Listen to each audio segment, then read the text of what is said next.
ஸ்ரீ குருபியோ நமக. அனைவருக்கும் நமஸ்காரம். இன்றும் நாளையும் ஏகாதசி விரதம். அடுத்து தெய்வ திருமணங்கள் நிகழ்ந்த பங்குனி உத்திர தினம். தெய்வ தம்பதிகளான ஸ்ரீ ராமபிரான் சீதா பிராட்டி திருமணம் நடைபெற்ற தினம். தொடர்ந்து ராமநவமி வரவுள்ளது. நாம் இந்த ஏகாதசிக்கு பெயர் பெற்ற ஒரு ஊர், ஒரு தலம் பற்றி இந்த தினத்தில் நாம் தெரிந்து கொள்ளலாம். இந்த நன்னாளில் ஸ்ரீ ராமபிரானை மனதார பிரார்த்திப்பதாலும் இதை கேட்பதாலும் அவர் அந்த ஊரையே வளமாக்கியது போல் நம் வாழ்க்கையே வளமாக்கி தந்தருள்வார். ராமபிரானின் அருளால் எண்ணிய காரியம் யாவும் கைகூடும். அனைவரது வாழ்விலும் ஒற்றுமையும் மகிழ்ச்சியும் உண்டாகும் என்பதில் ஐயமில்லை.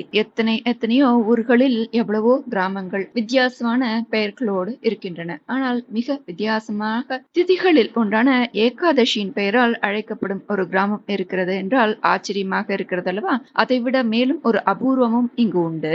அது ராமபிரான் தனக்குத்தானே சிலை வடித்து பிரதிஷ்டை செய்த இடம் என்பதுதான் அந்த அற்புதம். அந்த அற்புதத்தை நாம் இந்த தினத்தில் தெரிந்து கொள்ளலாம். ஒரு காலத்துல தஞ்சை அரசர்களால் வித்வான்களுக்கு மானியமாக வழங்கப்பட்ட ஊர் வடுவூர். ஒரு ஏகாதசி தினத்துல இந்த ஊர் தானம் அளிக்கப்பட்டதால் ஏகாதசி கிராமம் என்றும் அழைக்கப்படுகிறது. இவ்வூரில் ருக்மணி சத்யபாமா சமேத கோபாலன் இருந்த இடத்தில்தான் கோதண்டராமர் எழுந்தருளி சேவை சாதிக்கிறார். இந்த கோவில் புராணம் மிகவும் சுவையானது, சுவாரஸ்யமானது. அது வனவாச காலம். ராமரையும் அவருடைய குணம் மாண்புகளையும் கண்டு சிலிர்த்த ரிஷிகள் முனிவர்கள் எல்லாரும் அவருடனேயே ஆசிரமத்தில் தங்கினார்கள். அவருடன் இருக்கிற ஒவ்வொரு நாளும் ஒவ்வொரு நிமிடமும் ஏதேனும் ஒரு விஷயத்தை கற்றுக்கொண்டே இருந்தனர். இதுவே மனித தர்மம். ஒரு மனிதன் இப்படித்தான் வாழ வேண்டும் என்பதற்கு உதாரண புருஷர் நீங்கள் என்று சிலாகித்து ராமபிரானை வணங்கினர், வணங்கி போற்றினர்.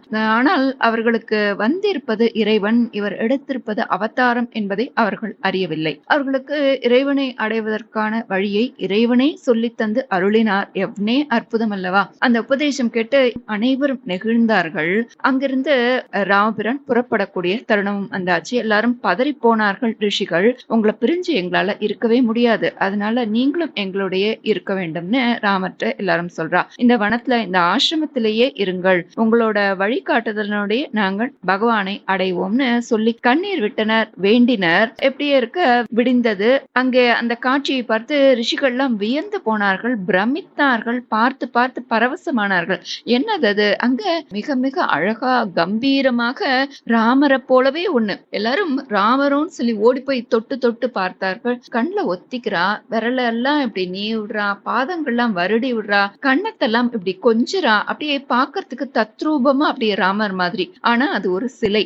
இது என்னது சிலையா அப்படின்னு சொல்லி போய் தொட்டோனே தான் அவளுக்கு தெரியறது. அப்ப ராமபிரான் சொல்றா, இது உங்களுக்காகவே என்னுடைய உருவத்தை நானே சிலையாக உருவாக்கியுள்ளேன். இந்த சிலை உங்களுக்காகத்தான். இனிமே நீங்க உங்களுக்கு பிரிவு துயரம்ன்றதே இல்ல. இந்த சிலையிலேயே நான் வாசம் செய்கிறேன். இதோ நான் அயோத்திக்கு போகக்கூடிய நேரமும் வேளையும் வந்தாச்சு. இதோ இந்த சிலை உங்களுக்காகத்தான். இது இந்த அகிலத்து மக்களின் சொத்து. தங்களுடைய பணியை நீங்கள் தொடருங்கள் சொல்லி அருள் புரிகிறார் பகவான். அனைவரும் விழுந்து நமஸ்கரித்தனர். ஸ்ரீ ராமபிரானும் அவர்களுக்கு ஆசி கூறி அங்கிருந்து புறப்பட்டார். அந்த விக்கிரகத்தை அவரே உருவாக்கி தந்த ராமபிரானின் திருவுருவ சிலையை இன்றைக்கும் நாம் வடுவூர் திருத்தலத்தில் தரிசிக்க முடியும். பங்குனி புனர்பூச நாளிலிருந்து இங்கு விழா துவங்கும். இது கானகத்திலேயே இருந்தது. வெகு காலம் கழித்து அந்த கானகத்தில் அந்த சிலைகளை பார்த்த திருக்கண்ணபுரம் வாசிகள் ராமபிரானின் சிலையை தங்களுடைய ஊருக்கு கொண்டு வந்து பிரதிஷ்டை செய்து ஆராதனை செய்து வந்தனர். பின்னர் ஒரு கல்ப காலத்துல அந்த திருக்கண்ணபுர வாசிகள் அந்த ராமபிரானின் சிலையோடு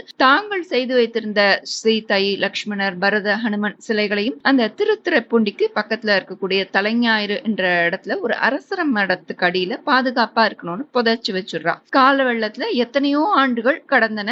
அப்போ தஞ்சையை சரபோஜி மன்னர் ஆண்டு வந்தார். ஒரு நாள் மன்னருடைய கனவில் ராமரே வந்து, நான் தலைஞாயிறுன்ற இடத்துல ஒரு மரத்தை குறிப்பிட்டு இந்த மரத்தடியில புதையுண்டு இருக்கிறேன், என்னை நீங்கள் வெளியில் எடுத்து பிரதிஷ்டை செய்து ஆராதிக்கணும் சொல்றார். திடுக்கிட்டு எழுந்தார் மன்னர். தன் பரிவாரங்கள் புடைசூழ அந்த தலைஞாயிறுக்கு போய் குறிப்பிட்ட இடத்துல தோண்டி விக்கிரகங்களையும் வெளியே எடுத்து பார்த்து வியப்படைகிறார். பின் அந்த சிலைகளுடன் மன்னர் பரிவாரம் கிளம்பியது. அந்த நள்ளிரவில் உள்ளூர் மக்கள் எல்லாம் விழித்து இந்த சிலைகளை மன்னர் எடுத்துன்னு போக கூடாது அப்படின்னு சொல்லி தடுக்கிறா. அவர்களெல்லாம் சமாதானம் செய்து பரதர், லக்ஷ்மணர் சிலைகளை மட்டும் அவர்கள்ட்ட கொடுத்துட்டு ராமர், சீதை, ஹனுமன் சிலைகளை தாங்கள் எடுத்துட்டு மன்னர் புறப்பட்டார். தஞ்சையை நோக்கி போற வழியில நடுநிசி ராத்திரி ஆயிடுறது. வடுவூர்ல பரிவாரம் மற்றும் அந்த விக்கிரகங்களோட மன்னர் அங்கு ராத்திரி சற்று தங்கி ஓய்வெடுத்தார். வடுவூர் மக்கள் ஒற்றுமை நிறைந்தவர்கள், பண்பாடு மிக்கவர்கள். எல்லோரும் ஒன்று சேர்ந்து இந்த மேற்படி இந்த அர்ச்சா பிம்பங்களை எல்லாம் மன்னர் எடுத்து செல்ல வேண்டாம்னு அவர்கிட்ட விண்ணப்பிக்கிறா. வடுவூர்லயே இந்த ருக்மிணி சத்யபாமா சமேத கோபாலன் கோவில்லையே பிரதான மூர்த்தியாக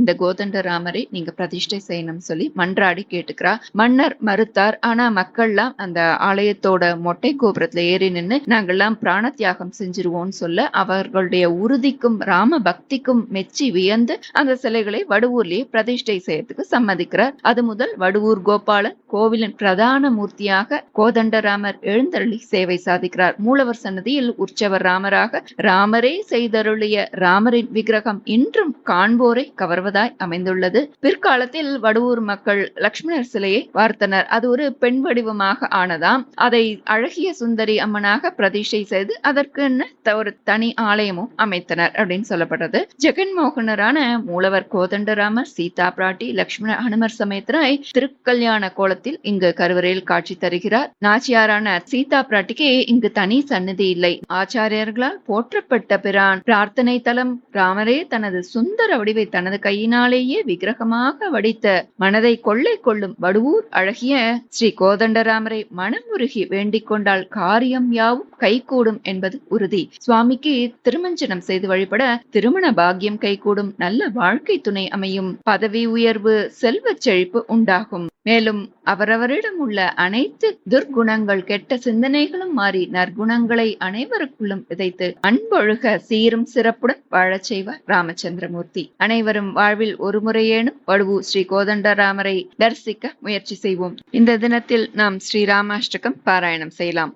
ராம ராம ராம ராம ராம ராம ராம ராம் ராம ராம ராம ராம ராம ராம ராம ராம் भजे विशेष सुंदरं समस्त पाप खंडनं स्वभक्त चित्तरंजनं सदैव राममद्वयं जटाकलापशोभितं समस्त पापनाशकं स्वभक्त भीतिभञ्जनं भजेह राममद्वयं निजस्वरूपबोधकं कृपाकरं भवापहं समं शिवं निरञ्जनं भजेह राममद्वयं सह प्रपञ्चकल्पितं ह्यनामरूपवास्तवं निराकृतिं निरामयं भजेह राममद्वयं निष्प्रपञ्च निर्विकल्प निर्मलं निरामयं चिदेकरूपसन्ततं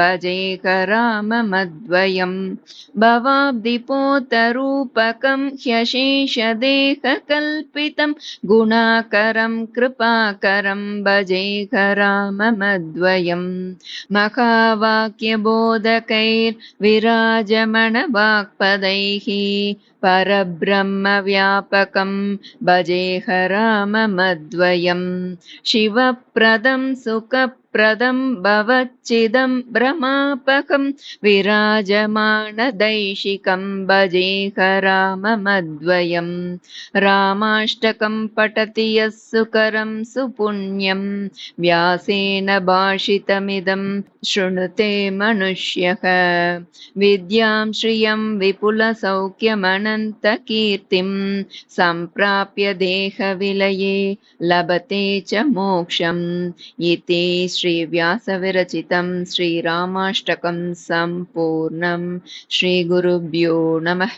हरिः ओम्।